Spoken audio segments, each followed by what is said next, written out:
Gaza ഏറ്റെടുക്കുമെന്ന നിലപാട് ആവർത്തിച്ച് Donald Trump. Jordan രാജാവ് അബ്ദുള്ളയുമായി വൈറ്റ് ഹൌസിൽ നടന്ന കൂടിക്കാഴ്ചയിലാണ് ട്രംപ് നിലപാട് ആവർത്തിച്ചത്. ഗാസയിലെ ഒരു വിഭാഗം ജനങ്ങളെ ജോർദാനിലേക്കും ഈജിപ്തിലേക്കും മാറ്റണമെന്ന് ട്രംപ് നിർദ്ദേശിച്ചിരുന്നു. അതേസമയം ഗാസയിലെ ഗുരുതര ആരോഗ്യ പ്രശ്നങ്ങളുള്ള 2000 കുട്ടികളെ ജോർദാൻ ഏറ്റെടുക്കുമെന്നും ജോർദാൻ രാജാവ് അറിയിച്ചു. ഗാസയിലെ ജനതയെ ഏറ്റെടുക്കുന്നത് ഈജിപ്തിന്റെ നിലപാട് കൂടി അറിഞ്ഞതിന് ശേഷമായിരിക്കുമെന്നും ജോർദാൻ രാജാവ് പറഞ്ഞു. ഐസൻ തുടരുന്നുണ്ട്. ഈ ഗാസ ഏറ്റെടുക്കലുമായി ബന്ധപ്പെട്ട് ഇപ്പോഴും ചർച്ചകൾ തുടരുകയാണ്. അതിലൊരു അന്തിമ തീരുമാനം ഇതുവരെയും വന്നിട്ടില്ലെങ്കിലും നിലവിൽ എങ്ങനെയാണ് അത് പുരോഗമിക്കുന്നത്? ദേവിക, ഏറെ വിശാലമായ ചർച്ചകൾ ഈ വിഷയത്തിൽ അനിവാര്യമാണ് എന്നതൊരു വസ്തുത തന്നെയാണ്. നമുക്കറിയാവുന്നതാണ്, ഗാസ എന്ന് പറയുന്നത് ഒരു തർക്ക പ്രദേശമാണ്. പലവിധ തരത്തിലുള്ള പ്രശ്നങ്ങൾ ആ മേഖലയുമായി ബന്ധപ്പെട്ടുണ്ട്. ഗാസയും അതുപോലെ തന്നെ വെസ്റ്റ് ബാങ്കും സംബന്ധിച്ച് അന്താരാഷ്ട്ര തലത്തിൽ വിവിധങ്ങളായ ചർച്ചകളും അതുപോലെ തന്നെ സംഘർഷങ്ങളും നിലനിൽക്കുന്ന ഒരു സാഹചര്യമുണ്ട്. ഇസ്രായേലിനെ സംബന്ധിച്ചിടത്തോളം കൃത്യമായ ഈ വിഷയത്തിൽ നിലപാടുകളുണ്ട്. അത്തരത്തിലുള്ള നിരവധിയായ വിഷയങ്ങൾ സങ്കീർണമാക്കിക്കൊണ്ടിരിക്കുന്ന ഒരു സാഹചര്യത്തിലാണ് ഈ ഗാസ ഏറ്റെടുക്കുമെന്ന നിലപാട്, ഗാസയെ ഏറ്റെടുത്ത് റിവേറയാക്കി മാറ്റുമെന്നുള്ള നിലപാട് ട്രംപ് പ്രധാനമന്ത്രി ബെഞ്ചമിൻ നെതന്യാഹുമായുള്ള കൂടിക്കാഴ്ചയ്ക്കിടെ വ്യക്തമാക്കുകയും ചെയ്തത്. അത്തരത്തിലുള്ളൊരു നീക്കം നടത്തുന്നതിൻ്റെ മുന്നോടിയായ ഈ നടപടികൾ ആരംഭിച്ചപ്പോൾ തന്നെ ശക്തമായ എതിർപ്പ് അറബ് രാജ്യങ്ങളുടെ ഭാഗത്തുനിന്ന് വളരെ കൃത്യമായി ഉണ്ടാവുകയും ചെയ്തു. മാത്രമല്ല, ഈജിപ്തും ആ നിലപാടിനോടൊപ്പമാണ് നിന്നത്. നമുക്കറിയാവുന്നതാണ്, ഈജിപ്തിലേക്കും ജോർദാനിലേക്കുമാണ് ഗാസയിലെ ജനങ്ങളെ മാറ്റിപ്പാർപ്പിക്കേണ്ടത്, അല്ലെങ്കിൽ ഒരു വിഭാഗം ജനതയെ മാറ്റിപ്പാർപ്പിക്കേണ്ടത് എന്ന നിലപാടാണ് ട്രംപ് സ്വീകരിച്ചത്. അതിന് പിന്നിൽ വളരെ കൃത്യമായൊരു കാര്യവും അദ്ദേഹം ചൂണ്ടിക്കാണിക്കുന്നുണ്ട്. നമുക്കറിയാവുന്നതാണ്, വടക്കൻ ഗാസയിലെ ശക്തമായ ഹമസ് കേന്ദ്രങ്ങളിലെല്ലാം തന്നെ മനുഷ്യകവചമായി ഈ മനുഷ്യരെ, അതായത് ഈ ഗാസയിലെ ജനതയെ ഉപയോഗിക്കുന്നു.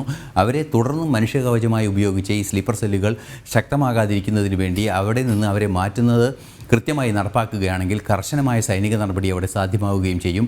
സ്വാഭാവികമായ മേഖലയിലെ ശാന്തിയും സമാധാനവും നിലനിർത്താൻ സാധിക്കുമെന്ന ഒരു നിലപാടാണ് കൃത്യമായും ട്രംപ് മുന്നോട്ട് വയ്ക്കുന്നത്. ഈ ഒരു പശ്ചാത്തലത്തിലാണ് ജോർദാൻ രാജാവ് ഇന്നലെ വൈറ്റ് ഹൗസിൽ ട്രംപുമായി കൂടിക്കാഴ്ച നടത്തിയത്. നമുക്ക് അറിയാവുന്നതാണ്, ഏറെ പ്രാധാന്യത്തോടെ കാണേണ്ട ഒരു വിഷയമുണ്ട് അതിൽ.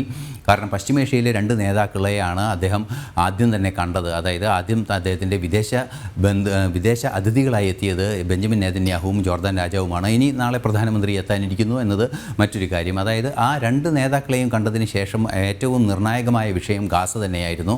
ഈ ഗാസയിലെ നിലപാട് ജോർദാനും ഈജിപ്തിലേക്കും മാറ്റണമെന്ന ട്രംപിൻ്റെ നിലപാട് അംഗീകരിക്കാനുള്ള ഒരു തീരുമാനം, ആലോചന കൃത്യമായി നടക്കുന്നു എന്ന് തന്നെയാണ് ഇതിൽ നിന്നും വായിച്ചെടുക്കാൻ സാധിക്കുന്നത്. പക്ഷേ അത് കൃത്യമായി 2 രാജ്യങ്ങളും തുറന്നു പറഞ്ഞിട്ടില്ല. ഈജിപ്ത് എതിർപ്പ് അറിയിക്കുകയും ചെയ്തിട്ടുണ്ട്. മറ്റൊരു പ്രധാന വിഷയം എടുത്തു പറയേണ്ടത്, ഗാസയിലെ തന്നെ ഈ ദുരന്തങ്ങളുടെ എല്ലാം പശ്ചാത്തലത്തിൽ ആരോഗ്യ സംരക്ഷണം സാധ്യമാകാതെയും അതുപോലെ തന്നെ യുദ്ധത്തിൻ്റെ സാഹചര്യം ഉണ്ടായപ്പോൾ മുറിവേറ്റ കുട്ടികളെയും എല്ലാം തന്നെയുള്ള ഒരു 2000-ഓളം ഗുരുതര പരിക്കേറ്റ കുട്ടികളെ ഏറ്റെടുക്കാൻ തയ്യാറെന്ന് ജോർദാൻ അറിയിക്കുന്നുണ്ട്. മാത്രമല്ല, ഈജിപ്തുമായി ചർച്ച ചെയ്തതിന് ശേഷം ഈ ഗാസയിലെ ജനങ്ങളെ മാറ്റിപ്പാർപ്പിക്കുന്നത്, പ്രത്യേകിച്ചും ഹമാസിൻ്റെ ശക്തി കേന്ദ്രങ്ങളിലുള്ള ഈ ജനങ്ങളെ മാറ്റിപ്പാർപ്പിക്കുന്നത് സംബന്ധിച്ച് തീരുമാനമെടുക്കാമെന്നൊരു നിലപാടാണ് എടുത്തിരിക്കുന്നത്. മറ്റൊരു പ്രധാന വിഷയം തന്നെ എടുത്തു പറയേണ്ടത്, ജോർദാൻ രാജാവ് സമൂഹ മാധ്യമങ്ങളിൽ കുറിച്ചിരിക്കുന്നത് ക്രിയേറ്റീവായ ചർച്ച, അല്ലെങ്കിൽ വളരെ ക്രിയാത്മകമായ ഒരു ചർച്ച ട്രംപുമായി നടന്നു എന്നാണ്. ഈ ക്രിയാത്മകമായ ചർച്ച എന്നതിന് പറഞ്ഞതിന് ശേഷമാണ് കുട്ടികളെ ഏറ്റെടുക്കാമെന്നും ഈജിപ്തുമായി സംസാരിച്ചതിന് ശേഷം ഈ വിഷയത്തിൽ, അതായത് മാറ്റിപ്പാർപ്പിക്കുന്നത് സംബന്ധിച്ച് അന്തിമ തീരുമാനമെടുക്കാമെന്നും പറഞ്ഞത്.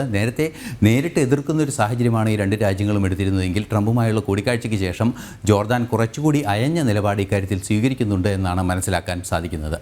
ദേവിക, സമഗ്രമായ റിപ്പോർട്ടുകൾ പങ്കുവച്ചത് ഇന്റർനാഷണൽ ഡെസ്കിൽ നിന്ന് ഐസൻ ജോസ്.